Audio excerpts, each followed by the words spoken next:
In this video, I share my first video update ever on my carnivore journey. In it, I'll share the processes and experiences that I used up to that time to lose my first 50 pounds. Stay to the end. You're going to find some good nuggets to apply and probably a few good laughs as well. Let's go.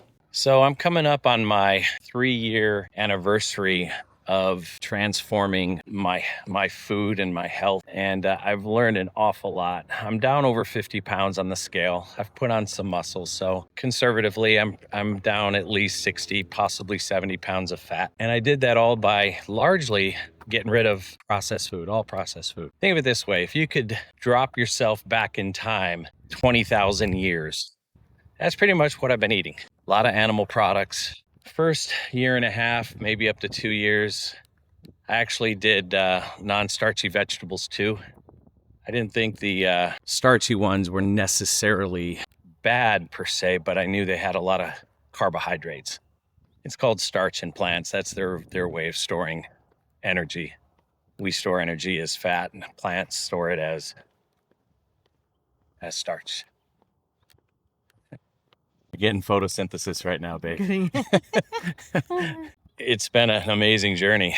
I've learned so much frustration at what I didn't know years ago and what the information that's been put on us that is completely wrong and keeping us all sick and unhealthy. Hoping to exact some change out there with my experience. The first year, I cut out all the processed food, all fruits, no potatoes, rice, and I focused on just animal foods and non-starchy vegetables. Had a few nuts when I made some hearty salads and that, olive oil and vinegar.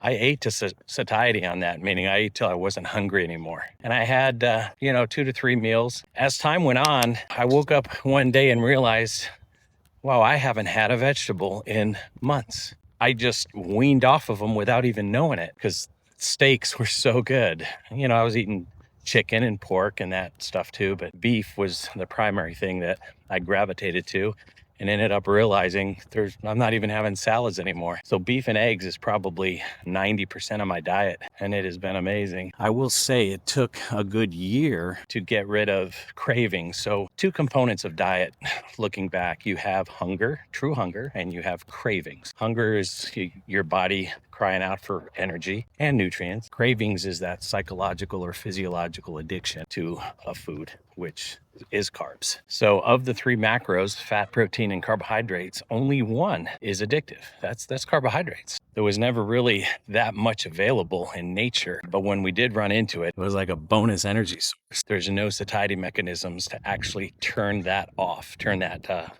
eating stimulus off when you run into carbs like berries or fruit. It did take a good year, but then I realized I had no more cravings or desire for anything sweet at all. I mean, I'll sample something that looks new just for the experience. People ask me if it's been difficult. Well, it's not as difficult as you would imagine because you do not feel hunger.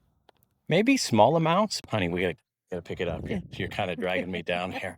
I'm getting a lot of questions asked, and in my personal circle. And as I've said, it actually surprises me how few people really understand the health benefits of this way of eating and the fact that it is our ancestral way of eating. There's people that will debate you on whether or not we're vegans or mainly animal-based people, but after 3 years of devouring information on YouTube and other websites, it seems pretty apparent to me that there's not a chance that we were meant to be vegans. There's not enough energy in that food stuff, the way we process food. Any vegan that has any kind of mass, like gorillas or elephants, they're eating all day long, and that's just not how we do it.